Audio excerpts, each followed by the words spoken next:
Welcome back to Advertising is Dead with Kavita. Hi, Kavita. We finally doing this. And I'm saying finally because we went through some circles to start off this recording while you had to figure a room to start this. And I'm happy we're finally doing this.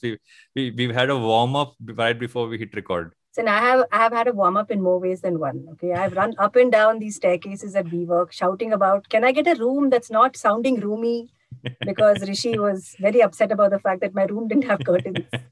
Yeah, but I'm also happy we're doing this because I've over the last few months I've had many conversations about the content space and what's really happening with that. And while whenever someone says content, you always nowadays think about the creator economy and everything else, but there's another huge part of it.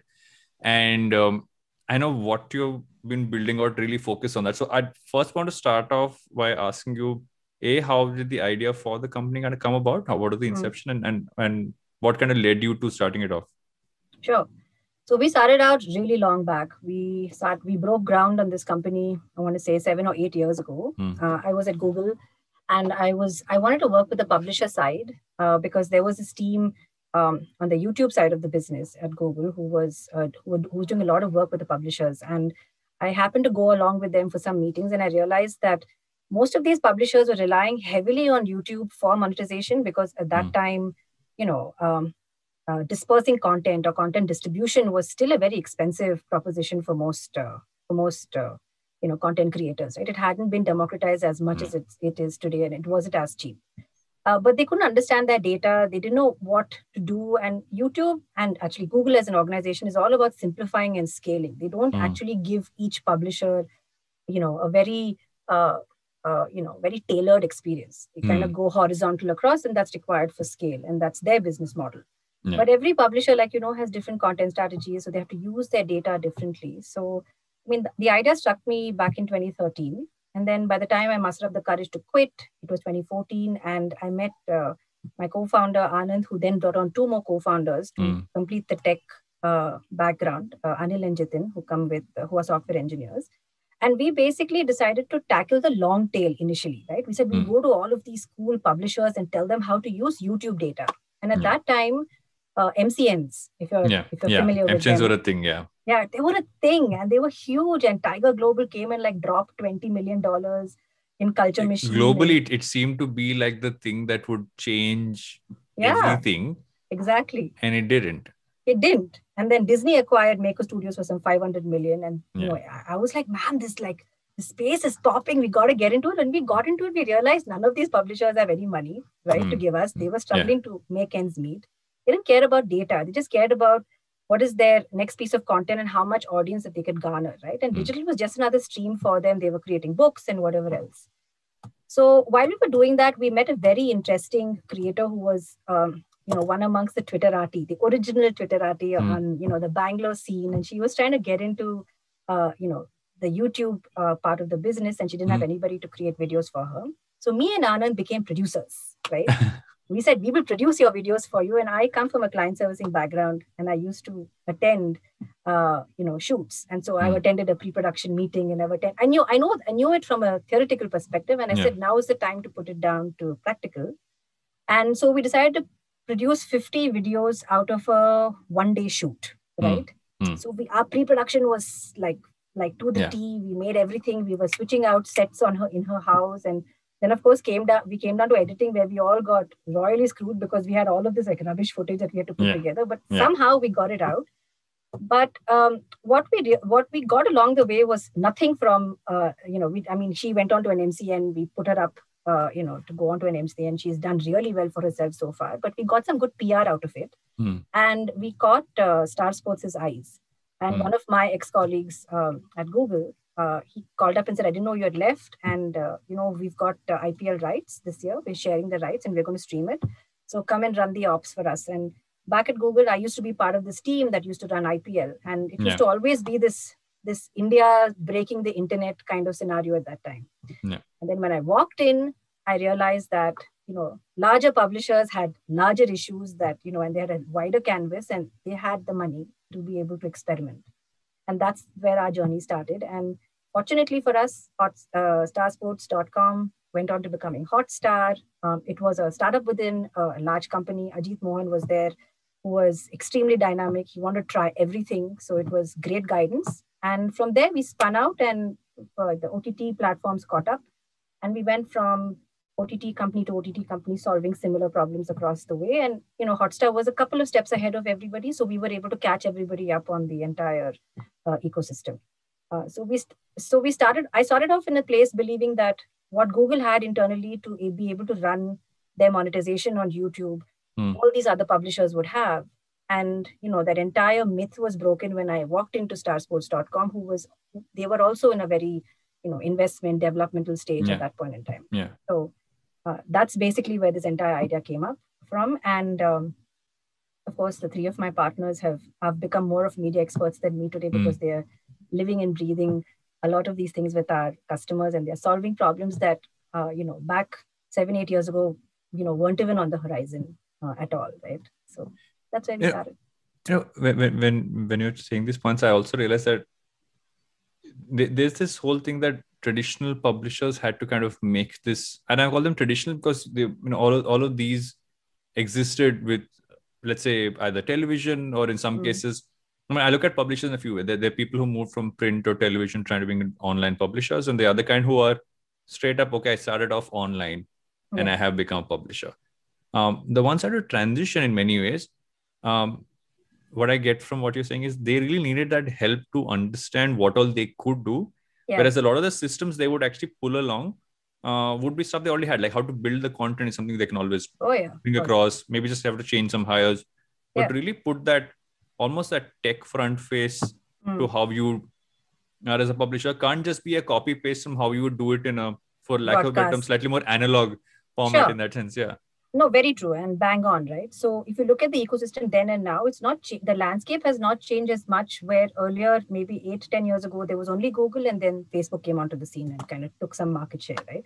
And both these big tech companies are tech companies. They have a tech backbone and they host content on top of it. So everything internally is done and driven by technology, while most of our publishers that we know, read, subscribe to, etc., are content companies first and technology after, right? So it was always an afterthought. So us going in at that point in time was timely. They were also looking for stuff. Network talent at that point in time was not going to cut it. And back at that time, talent in general, right? Tech talent in general was not readily available. The market didn't have that kind of influx. And a year before that, Google ran this whole program, which caused a lot of heartache to a lot of people, called defragmentation. And 10 years later, they're back in the same pool, but they've called all their engineers back to the home base where the product was being developed, because they found that distance working and remote working was something that was affecting a lot of their timeline. So a lot of the talent that was there that could have left the market as well went back.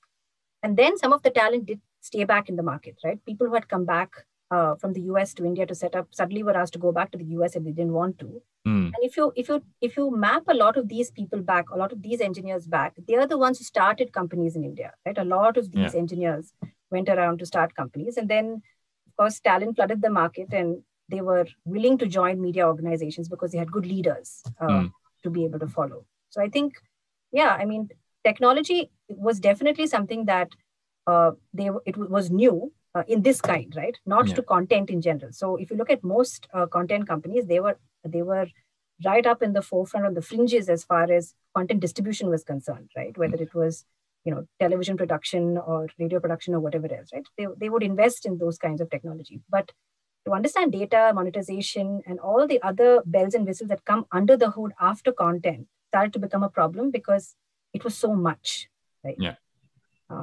They definitely wanted to invest in different kinds of tech. Did you also kind of see at that point of time that even something like measurement, right? And because being digital also allows you to look at data from a very different lens from what you would have been allowed otherwise. And how you look at measurement, how you look at what that can lead you to build your platform, how it functions, even how your content is, can actually be that whole growth piece, right? So how has something like that kind of changed over this period, and what kind of builds have you seen kind of coming up? People have gone from being data drunk to like like mastering buzz management. Right? So that, when you're younger, you're just like, all of us in my age group say, we're into this buzz management area. We need to get to a specific space. But initially, because of the amount of data and the availability of data, people were just, they were overwhelmed by the fact that they could measure every single inch of whatever they were doing, and whether it was necessary or not. And there's a pre-geo era and there's a post-geo era, right? Yeah. And now there's going to be a 5G era. Yeah. So it's and we were across both of these time spans. And post-geo, it was just the information had just exploded, right? You couldn't manage the amount of data that was being thrown at you, especially in a live match or on a tentpole event that you were running, etc. But wait, what was your question again? Now, how did measurement kind of change the way that even look at the whole like not just the content and how you look at the data, but also like how even the platforms are structured and how they're kind of built? Yeah. So a lot of the infrastructure around the tech companies as well, they started padding themselves with various kinds of vendors that could provide them with specific kinds of measurements as well, right? Whether it was, how much your app was being used, what was the adoption across your app, specific pages along your app as well, not just ad measurement, right? It's across every single part of the entire workflow of building delivery of content in itself, right? Earlier on, you would create content based on some kind of heuristics that you would have within the company, and then you would release it, right, as a content company. And then you would depend either on a TAM or a Nielsen, usually a TAM, to be able to have an 8 or 6 week cycle of telling you what your rating point was, and it's based on sample size, right?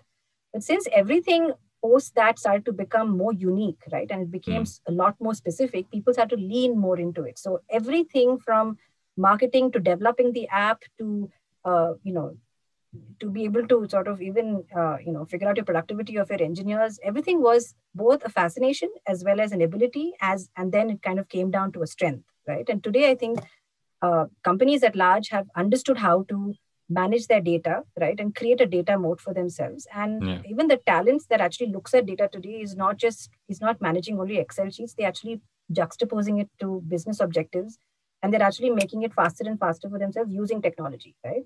So I think measurement in general has gone through a renaissance overall, right? From sample size to unique, right? But within companies as well, data continues to be a kind of a litmus test for them, right? And it's not just a sample size. It is based on a much larger base, right? And you can do everything from sampling of FMCG goods or to content, or even find your own ending to every content piece, etc. So it's all based on data today because it can be measured. And how has that kind of changed the question on monetization? Right? Because the one question has always been, content and monetization have kind of gone more hand in hand with the digital platform space than it has, let's say, but traditionally, it's always advertising in the straightforward manner that would happen. But this also built out different models. There were newer ways in which you could do it. And the tendency to go overboard to over-adify a platform is very high. Because you're like, oh my God, I have so many opportunities now. I'm not just doing the ad in between. I can see a personal take on this, Varun. No, because I worked in television before I started Glitch. So I've seen the transition of that. Yeah. But what I also found is sometimes you go to a platform and you go from platform to platform, and when someone's over monetizing, because you suddenly have so many more ads and they're not necessarily seamlessly a part of. So it's more a personal experience than a professional experience, a more consumer here. Yeah. And that also makes you look at the platform differently. While not everyone's going to be S-word, there are going to be a lot of A-words over there who are ad funded. So how do you so it's a double header question in that sense. Like, how is that monetization part kind of help this aspect or evolved it? But also, how have people tried to find balance between making sure that the content doesn't get overwhelmed with the ads? Yeah. No, I find it strange that, we all grew up at the time when we had Doordarshan and we had appointment viewing. Yeah. We paid our cable guy, $300 or whatever amount of money until Tata Sky came along. We paid a subscription and we watch ads, right? Yeah. Nobody took away the ads we just paid for the delivery of the content. Exactly. So I think fundamentally, what's the most exciting part of content is that it can be monetized 7 ways to Sunday, and it will still be valuable, right? True. And it depends on the user at the end of the day. So, I mean, you can say it's advertising and AVOD, SVOD, and transaction video on demand, etc. But every single part and parcel of content can be monetized in so many ways, right? And today you see everybody implementing so many small things to make sure that they're able to translate and sort of cash in their check of trust and relevancy that they have built with their audience into something that's monetary valuable to them, right? As a publisher. So if you look at it, and we were talking about this some time ago about the whole concept of publisher commerce and these transactions on publisher, publisher content, etc. It doesn't have to be all AVOD, right?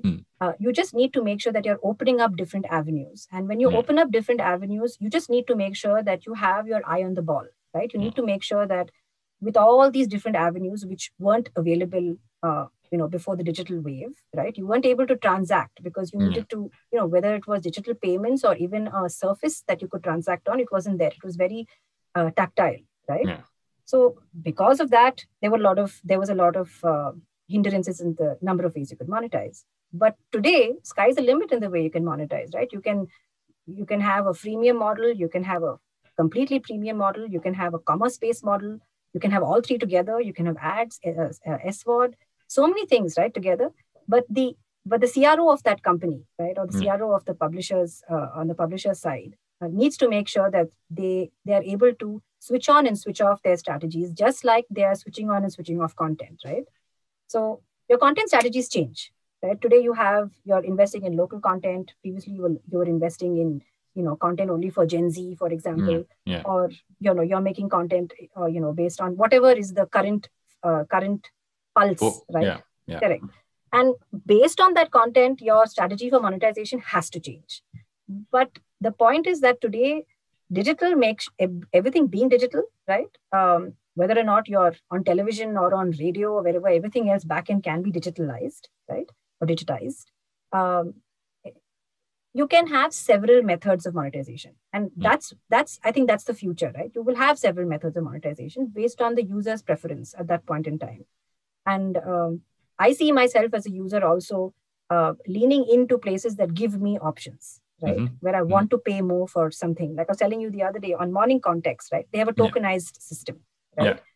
That actually encourages me to go and read their newsletter and peruse their content before I go and put my money down. Versus some other newsletter where I'm like, I'm just going to go to some like foggy page where they're not going to give me anything more than this. Right? And it's in my hands, right? The power is in my hands. And more recently, ZEE5 reduced their entire subscription amount, right? And it's nowhere it's comparative to where they are in the market, but it was much lesser than where they were because it was based on a study where what are people willing to pay for. And of course, they got people to pay for Friends. And they also had Radhe at the same time, right? They were two different target which I can't believe so many people paid for, but I will not get over that fact. But still, there are, right? I mean, I paid for Friends. I didn't pay for Radhe, but you got Radhe complimentary. Yeah, but I was clubbed in this Radhe group as well. But still, right? But I paid for Friends. So there's a whole bunch in terms of monetization that you can do.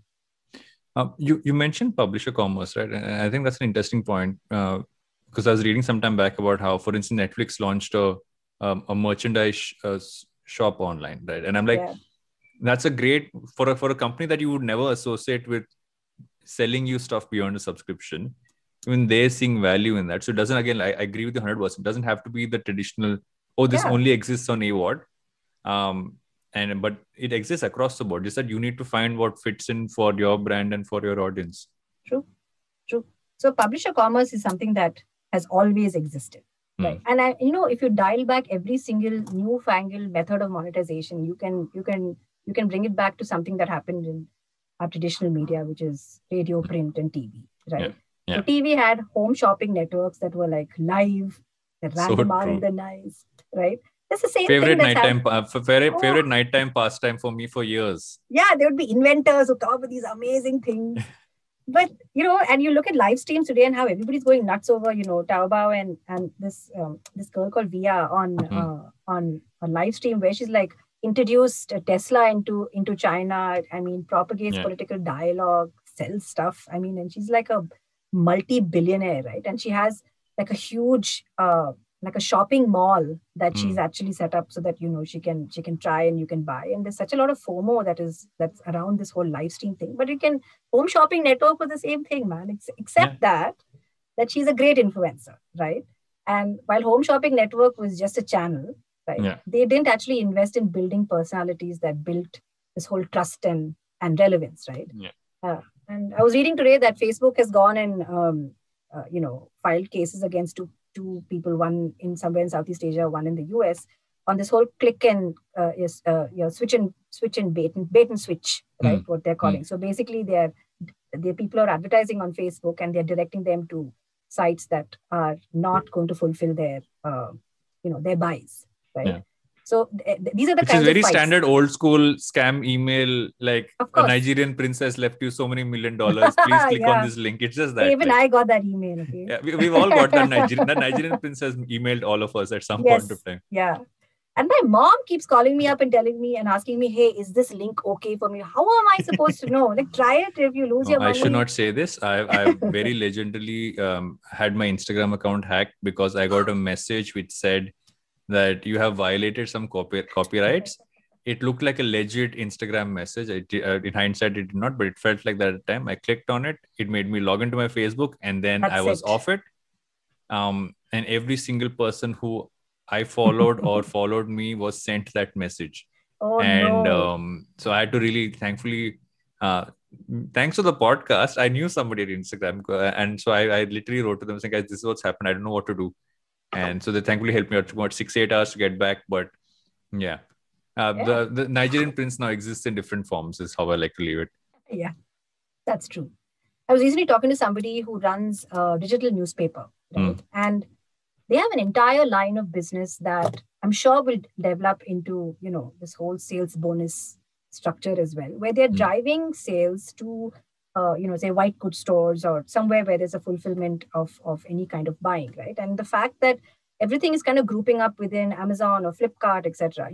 These are trusted spaces for people to actually fulfill their buys. And the fact that a publisher is converting their audience, right? Not just generating leads, but actual conversion to actual sales. And the whole attribution window is something that is still developing, but at least it's there. It's better than it was 7-8 years ago. Yeah. They can actually lean into this as a huge form of business, right? Because as a publication, you have audiences who come to you because, like I said earlier, trust and relevancy. And I'm constantly coming back to these places, right? So I'm likely to click there and go into whatever wherever I'm supposed to go to in terms of buying something from Vijay Sales or wherever is the ad, right? Yeah. And these used to be done in the past in magazines in terms of advertorials, if you remember, high GSM paper, and you used to have all these like cool looking things. And they hoped that they would have like a halo effect on stuff flying off the shelves. But here there's a direct correlation, right? Exactly. And, you have fashion on Instagram, right? Instagram has shoppable links. And you have various other like brands who can come in to actually make your content more commercial, right? So, and this is something that if you look at YouTube and if you look at Google Shopping, this is big tech, right? It's not as developed as the smaller guys are today. Right? Exactly. They have a long way to go. So everybody's playing catch up right now. And I read this really interesting line today, right? There's no friction between entertainment and buying, and that's the whole point. Yeah, right? That's true. That's so true. And this was in this from this Bloomberg article about Via and this whole Taobao live stream chaos that's happening in China right now. But that's the whole thing. This frictionless buying. Like I buy so much while I'm just scrolling through Instagram, and I'm buying stuff that I need. It's not like I don't need any of this stuff. It's not rubbish buying. I'm buying. I'm sure there's some rubbish buying because we all buy a lot of rubbish as well. So I want to legitimize my shopping. I don't want to. I'm going to hold my legitimate shopping. I need all the stuff I buy. But that entertainment and commerce angle is also interesting because now when you have the ability to have a layer on top of a show where if you see someone wearing something or using something in a show, you can kind of click on it and go straight to buying it. Oh yeah. You're making it so much more seamless. I know there are enough people who are more, how I put, classical thinking, and people who create content saying, 1 second, you're making people pause in between watching a show or a movie to buy something. But I'm like, the person who really wants to will click on it. The person who wants to consume the content will maybe come back to it later. Sure. But I agree. I mean, you could even have like one of those save it for later or save it to my wish list or whatever else and come back to it later. And, you could have a universal Amazon or a universal shopping cart or something of that sort, right? There are like a lot of stuff that can happen. So if you look at, and this is, and we've touched on a bunch of stuff, but what I want to ask you is, how has what you do as an organization evolved in terms of your role? Like at the time when you kind of got into it, publishers trying to figure out what they could kind of do. Now they obviously have learned a bit structurally as well. They have beefed up certain aspects of it. How has your role changed? How has what you focus on as a business and as a company changed? Yeah. So look, when Voiro initially started off, we started off in this space where we were going to organize data because data was coming in. It was just coming in through various places, and we wanted to be the plumbing at that point in time. Yeah. And so one of our biggest value propositions at that point in time was we will organize your data to make it accessible to you, right? And that value proposition has become table stakes today, right? Organized information is everywhere, right? And whether it is through a data studio or through any kind of application that you use, it's all organized.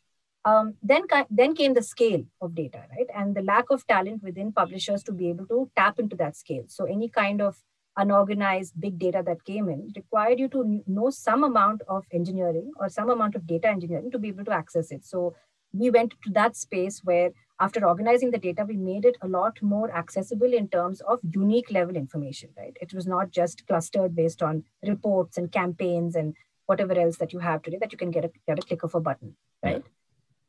Then came the third layer, right? Where in the last maybe 36 months, we've seen a huge boom internally at most of our publishers and the companies that we work with, as well as in the industry, that they started investing very heavily in building their own tech, right? Or they have turned their internal tech inside out, and they have said that we want to use this for both content delivery as well as ad delivery, right? And so I want to make sure my sales team is able to access this as well. So then we went into socializing and automating whatever tech that they had built to make it more acceptable to, a passing audience, right? So sales is not somebody's going to stay with you for very long. It's high level of attrition, and the industry is not going to stay on point. It's going to continuously move, right? So you need an external person to come in to make sense of what you have, and then channel it backwards to sales and your strategy teams to make it accessible to them and to also make it a lot more current, right? As to how everything is actually calculated, and how your entire business model has to be based on what's happening in the market today, right? Today, the way people use it is that they're sitting on this 6 or 7 years of data, right? And it's become very easy for them to ask for stuff. So you can just snap your fingers and say, I want to know what's happening on this cut of content, right? So that I'm able to renew my content contract with these people, not on heuristics or gut, but also on data, right? Yeah. I'm able to renegotiate my contract with somebody else because you have all of that information. Very recently, this one of our customers spun out a kids app, right? It was based on regulation. It was not based on the fact that they were going to make some insane amounts of money. They are a kids content publishing company, amongst other things, right? And regulation said that you cannot target below 13-year-olds on ads, right? And how are you going to control that? Earlier on television, it was a household which had a kid. Yeah, there is a child who's watching this, so there is no way to escape it. So they had to put it behind a paywall. But to understand the impact it was going to have on their business, they were able to track it through our system on Voiro and be able to sort of push aside all the content that was children's content to be able to understand what is the hit on their business for them to make a decision as to how to price their subscription, what is going to be the deficit that's going to come about on their top line, and so on and so forth, right? So I would like to think today from where we started, which was, automation of reports and data and one-click downloading of reports and pulling information from different directions, etc., and data dashboards. Today, we are far closer to all our publishers strategically, right? All of this data is juxtaposed to a lot of strategic objectives that they have, which are constantly changing, right? So you need to have a team who's very agile and a product that's very agile to constantly change to what your business objectives are. Today, it's IPL. Tomorrow, it's, Big Boss. Day after, it's some, content that you're launching somewhere else. After that, you're going global. There's a whole bunch of stuff that's happening in terms of content. And this is then the platform that we have created is specifically for media organizations. So we are really fast on the uptake in making sure that we're not presenting a puzzle to the person who's looking for data, right? Yeah. We're giving them the information that they require to make a decision, which is a very different ballgame altogether. Right? So so our involvement with our organizations is very deep, right? Which is why we currently are with very large enterprises, because they have big content slates, right? And complex problems that require systems like us to solve them, which starts off with the fact that you need your data in place. And people who we go to now, more often than not, already have their data in place. So then we layer it on top of it, right? People who don't, then we build the plumbing all the way up and then start on this footing. It's interesting that, everyone used to say every business is now a digital business. Yeah. But what you're actually starting to say a lot more is every business is a tech business, because the tech stack is no longer that IT guy. Oh my God. That's what so when I worked in television, the only tech involved was the IT guy who was not necessarily the best technologist around. Restart your comp. No, literally, like there were people in our office who took screenshots of someone's desktop, made it their wallpaper, and hid all the files, and the IT guy could not figure out why the folder was not clickable. This actually happened. I worked for a large media organization. How sad for him. Yeah, it was really fun for us as children, as we were at that point of time. But and to go from that to having seen, I mean, if you look at the lead, and this is something which I know you and I kind of spoke about before we start this recording, is that senior leadership across all these platforms now are people who have come from a strong technology background. That is a Very strong true. part of their entire professional career. So it is a tech first business. Content's one of the largest core offerings, but it is a tech first business now, especially in the media space. Very true. Very true. And you see this in the way the hiring is being done across all of our, in India at least, right? You have everybody who comes from some kind of a tech background. Look at the lineup at ZEE5, what's happening at Hotstar, who Voot has hired. Everybody comes from either their top management who's running all the digital properties, either came from a digital first company that they were either a part of, or they are actually technologists themselves, right? So they understand the way of this world, and they're not the old hand of content, right? Yeah. Who were TV guys who use digital as a medium and not as and as a channel of its own that require a different voice. They have all gone. They're slowly disappearing, right? You can see them all going away. All the old TV hands are going away, and they're being replaced by tech guys. But it's good because it's a good struggle, right? It's a good conflict. I attended a symposium kind of thing. My adjectives are fully escaping me, but I attended this event, right, in Amsterdam called IBC, right? And they basically were talking, they had this conflict between data and content, right? And all the content guys, the guys who think about content, think about shows, right? They hate data because they don't think that data actually gives you that feel, that pulse of what you're going to be pushing out, right? And data on the other side helps you actually create and construct great monetization and great commerce, right? And commercials for your content in general. So they have to go hand in hand. And this is a healthy conflict to have, right? And not having good representation on either side is terrible for an organization. You need formidable representation on both sides. It's not one or the other. Yeah. Because actually great content is built a lot on gut as well. Yeah. But even content built on gut would go for traditional testing, and data is any day better than traditional testing, because those testings did not make any sense in the way they were done at most points of time. So this is I think a far better way to do it. And at some point that I agree with you, that balance of forces where it's not one on top of the other in terms of just hierarchy, but really saying you have two strong pillars kind of working together. And that's where you actually kind of build the best content, because people are getting what they want. And you are also being able to leverage all the information you have in the right way. That's how Netflix became what it was, right? I mean, it's a famous case study. And that's the whole House of Cards thing is a huge case study on how data married content and married people's users and tastes and whatever else. And they came up with this iconic show that kind of like rocket shipped this entire company. Yeah. And everybody does it, right? Everybody uses data at the end of the day. But to what extent today, the sky's the limit because you have that kind of technology and you're able to extrapolate, you're able to use it in real time, you're able to use several metrics across the board. Yeah. Is this what you always wanted to do? Yeah, I'm just taking a bit of a segue here because if you go back to when you started your career, was this the area that you really were interested in? What did you set out wanting to be? And I was an idiot at the beginning of my career. We all were. God, if I could change those first 5 years of my career, I totally would. But I joined advertising on a lark because somebody said, "Oh my God, account management is the greatest thing since sliced bread." And I went to Lintas. And I caught the last fag end of this whole Mad Men era at our amazing agencies. And it was fun while it lasted. And it was great because you jump out of college and jump into college, right? So it was just which is just amazing. I was like, wow, this is work life, fantastic. But Google picked me up in 2008, right? I went through these 8 interviews. I didn't know what Google was. I was like, what are these text ads? And when I went into this organization, I must hand it to them. They create entrepreneurs out of you, right? They make you responsible for your own career. And there's some hard knocks. You've got to understand the way they work. But I think that was my turning point in that, in my life. And that, I think really, I had good managers. I had people who really mentored me. The organization was still small enough for you to have a lot of, heavy hitters give you attention, right? And I don't know what's going on there right now. I'm sure they're still holding up the flag, but Google really turned my ambitions around, right? And also made me understand that you don't have to have done engineering to know engineering, right?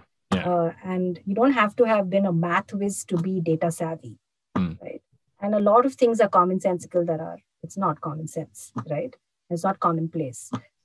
And I think that really those 6-7 years that I spent at that company really drilled down on a lot of these things. And I worked with the best in the industry because they hired the best. I was just some flunk over there who was just like hanging around. But then when I left with all of this. And so that's running this company is something that I think I was born to do, right? But what prepared me to do was those 6 years at Google that really exposed me to people who today are running like multi-billion-dollar organizations. And they really walked the talk at that time. They were not people who who said something and did something else. So I was very, very lucky at that time. Yeah, you said running this company is what you're born to do, right? What's your form of leadership? How are you as a leader? I have an open door policy, which I don't have anymore. Because you're in a room which for people who are listening to this and not watching this video. The version of this, we made her sit in this room which is called the coffin. There's three walls that are padded. Yes. Yeah. So my style of when we all started, we were all employees, right? And I think I spent the first 2 years trying to get rid of this employee behavior. I would go and latch onto my customers and treat them like my bosses, right? It's a very different ride altogether when you start off a company when you're slightly younger, right? And I had the rest of my partners were 5 years younger than me, right? So you can imagine the chaos in this office. But my style of leadership has always been open door. I always listen to everybody's opinion. It's not democratic at all, right? But I definitely surround myself with people who are better than me, right? So that has been my go-to at all points in time. So my team is infinitely better than what I can ever do, right? And I lean on them heavily, and I listen to them. And I'm one of those nervous Nellies, right? In terms of, do I know everything? Should I know everything? So I'm always walking around with some self-help book or the other, or some new Adam Grant book, because I want to know what happened. And everything comes down to chance or common sense, or just like making sure that you have logical reactions to a whole bunch of stuff. But it's still good to read. So I'm trying to keep myself informed. But I like the fact that you said Adam Grant book. It is literally... before I started hosting this podcast, the only podcast I listened to was Work Life by Adam Grant, and it still continues to be one of the ones I go back to. So it's great. Yeah, I have a feeling that when you listen to podcasts which talk a little bit more about organizational psychology, at some point you tend to over-analyze how you are as a leader. Oh my God. And how? Right down to how you dress, what jokes you make, right? What do you do with your free time? Good Lord, do I get up at 4 o'clock in the morning? I mean, of course, that kind of just like went away. I'm an early morning person, but definitely not 4 a.m. 4 a.m. is not possible. It's not human. No, it's not. I mean, those people who do it are also not human, and they're lying. They're 100% lying. If I have to ask you as to where this industry is kind of moving from, because I have a bunch of questions for you individually, but I'm going to have this one before we get to that. Where do you see this entire industry going? What's kind of coming up in this space? We obviously spoken about the shifts that have happened where it's at now, but if you had to pick a few trends saying this is where it's kind of going, what would those be? Good question. So because of our amazing time that we've had in the last, I'm not going to say it, but the amazing time that we've had in the last 24 months or 18 months, a lot of the things that was supposed to happen in 5 years or 10 years are now crashing down to maybe 2 or 3 years, right? Because people have become impatient. We've also adopted a lot more. And, you know, the number of people on the internet has definitely increased, and we have 5G around the corner, right? So if you look at the way things are going to happen, and this is something that I picked up also because of my amazing, I need to keep up with everything FOMO. There's one of our customers, Chanpreet Arora, wrote this quite a nice paper, right, on where this industry is going as well. And one thing that really struck me, what she said, and she's written this about the Gen Zers, but she said that very soon, right, the internet is not going to be a predominantly English-speaking space, right? There's so many more languages that are going to come about that are going to take over, and it's going to become so many more languages, right? And you can see this in Amazon Prime introducing Malayalam content, right? You can see Hoichoi like crushing it in terms of market share in Bengali content, people paying for it, right? So localization, local content, languages, etc., are going to find their way into popular stream, and people are going to have access to it. The second one is far more experiential, right? And we've been all waiting for this. I don't know when it's going to come around. This whole like AR, VR business where, you have kids walking around the house with like headsets. It looks bizarre, but I mean, they seem to be having a good time. And I think that's going to like definitely take over because we've perpetuated a tech savvy generation now. You have kids. I'm sure that you have kids. Yeah. I have a 4-year-old who walks around with her iPad and tries to figure out why a television doesn't work with like a touch screen. Yeah. Yes. Yeah. I have both my kids on a group, and they talk to me more on my phone rather than text rather than to my face. So I think they'll be the adoption by this generation will be super fast, right? And immersive experiences will become the order of the day, even at home, right? Not just like in the cinema hall or wherever else. You start investing in these things. And the last thing is gaming, right? I think gaming is going to definitely become far more mainstream than it is today, right? Today it's still on the fringes, if I can say that. It's it's like billions and billions of dollars in terms of market cap. We're all a lot of casual gamers. We don't pay for a lot of our games. But then this inclusion of gaming and entertainment is definitely going to come in some way or the other, right? I mean, I'm waiting for the day when I can be in the movie Knives Out with a VR set and I'm able to figure out my own ending, right? So if I can do all of that, it'll be fantastic. And I think that's a great idea. Yeah.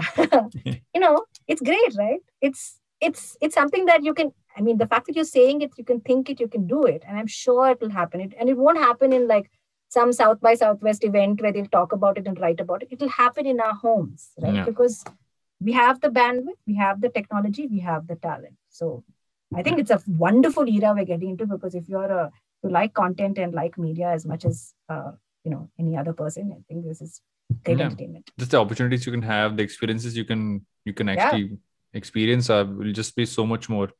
And I agree, like AR is something we don't realize it's such a strong part of our life, because anybody who's used to filter or even used a lens on any of these apps is using AR. Yeah. So it's so native to our experience, and we've done the fun stuff, and then the serious stuff catches on very quickly when the fun stuff becomes relevant. Yeah. And so I'm sure like in education, in science and technology, in the workspace, this is going to like become so much more prevalent, right? Because as it is, it's become remote, right? Yeah. I don't mind having, a hologram version of you right now. And it'll be far more interesting. That would be a nice way to do podcasts, because we anyway can't be in a studio. Might as well do holographic versions of it. True. That's actually very interesting. I've got to pitch this to some of the guys at Amit at IBM, if you're listening. Let's do holographic recordings. I think it's far more interesting. This is like so 2D. Yeah. There is a set of questions I ask all my guests as we come towards the later half of the show. They generally are the same, but I always find it's entertaining just to see what they come up with. Now do I have to sound intelligent because this is no, you just have to sound like yourself. That is literally what you have to. Which is whichever way you want it to be. So what is the one thing that you spend a lot of time doing, as in consuming, working on, etc., beyond what your work life involves, that people will be surprising? Really, you spend a lot of time doing that or consuming that? What would that be? I have a small farm outside Bangalore, right? And I constantly go there to try my hand at growing things, and I fail miserably. But I do it anyway. We have professional help over there, but I invest a lot of my time going to that farm. And of late, I have discovered a lot of these relics around Karnataka, right? Which Karnataka tourism doesn't do a great job of promoting them. But there are these relics from the Iron Age and 400 years ago from when Kempegowda was there, etc. I like going out there and traveling there by myself and going on treks and hikes, etc. I mean, you'd think somebody had enough of being alone, but I like solitude a lot and I love wandering. So I invest a lot of my free time on that. But that's actually true. There's so many places you can trek to and go to. And we all, I think pre-pandemic, were very happy to travel around the world to go see these things in other countries. There's so much of that in ours, which we don't get to experience enough. Of course. That's so true. That is. And one of my friends in Bangalore set up this thing called Bangalore Creative Circus. And they basically are reviving a lot of this art and sustainability in a huge, industrial hangar. Right? It's within city limits. Okay. And it looks fantastic. So, I mean, but they're doing a lot of virtual tours, etc. But I'm waiting for that to open up as well, so that, you'll go to Amsterdam or you'll go to Rome and, you'll go to all these cool places. But something that's in your backyard, you're just like, I don't want to see it. Exactly, I think local travel has definitely found a new place. What can you put together in an instant? A meal for 4 people. Oh, wow. Anything that you've read, watched, or listened to recently that you'd recommend? I am currently reading Rethink by Adam Grant. I rewatched Almost Famous over the weekend, and I would definitely recommend it to people who haven't watched it. I watched it many years ago, bought the CD, obsessed over the soundtrack, came back again, mooned over all of the actors. And I would recommend that you go watch Almost Famous again. Actually, that used to be one of my favorite albums. I remember. Oh my God, I used to play that album. It had a groove on it. I just love it. Yeah. And so I actually studied in Bangalore, did years there. Yeah. So I did my 11th and 12th and I did my engineering there. Where did you go to school? I went to a school called Bishop Cottons in Bangalore. Hey, I also went to Bishop Cottons, man. I went to 11th and 12th in Bishop Cottons. Me also 11th and 12th in Bishop Cottons. Nice. That's the way. Now we're going to start talking about houses, because that's what people who went to Bishop Cottons talk about. Yeah, but you were in the boys' school. Yes, I know. So I was in the girls' school. Yeah. For anybody who doesn't know, Bangalore schools have kept alive this tradition of not just boys and girls schools, but literally the kinds of schools that were there for, I don't know how they are. I haven't visited school in India in a long time. It's still there. But you had a set of schools which were like Bishop Cottons and Joseph's and Baldwin's and I forget some of the others. There's something called SAP. Oh, NAFL. No, there was one more which wasn't as popular, I remember. But St. Anthony's Public School. I think these are all basketball. These are all basketball teams that you are. Yes. I did not play. I was only audience. I never played any sports through my entire school and college years. And so what brought you to Bangalore for 11th and 12th? I actually landed up in Bangalore from 11th and 12th primarily because I wasn't really sure I wanted to do junior college from where I was from. I'm from a place called Kakinada, coastal Andhra Pradesh. Oh, no, of course. And one of my uncles popped by and he was like, can you just not do this junior college business and I can take you to my school? And he was from Cotton. So I did 11th and 12th there. Nice. Then spent 6 excruciating years trying to do engineering. Because I hated every second of it, and then thankfully landed up in the media space eventually. Nice. And now I'm on this podcast. That is literally my journey in like a nutshell. And this podcast space is like blowing up. Amazon just picked up, what is it called? A19 or Alpha 19 or something, or Art 19 is another like, it's like everybody's like, you never know, man. Varun, you might be picked up by some like large tech company. Yes, hopefully. We're all, that's what my retirement is banking on podcasts doing well. Is how I put it. It's definitely going to do well. And actually, I want to ask you this question to kind of seal things off. My general question towards the last question of every single episode is used to be, why will advertising not die? I haven't asked that question in a long time, but with you, I actually want to ask that question. Why do you think advertising will not die? It won't die because it's going to find different forms. It may not be called advertising, right? But it's definitely going to be in disguise. So it's not going to die. It's one of those, it's like Phantom, right? It's going to keep walking.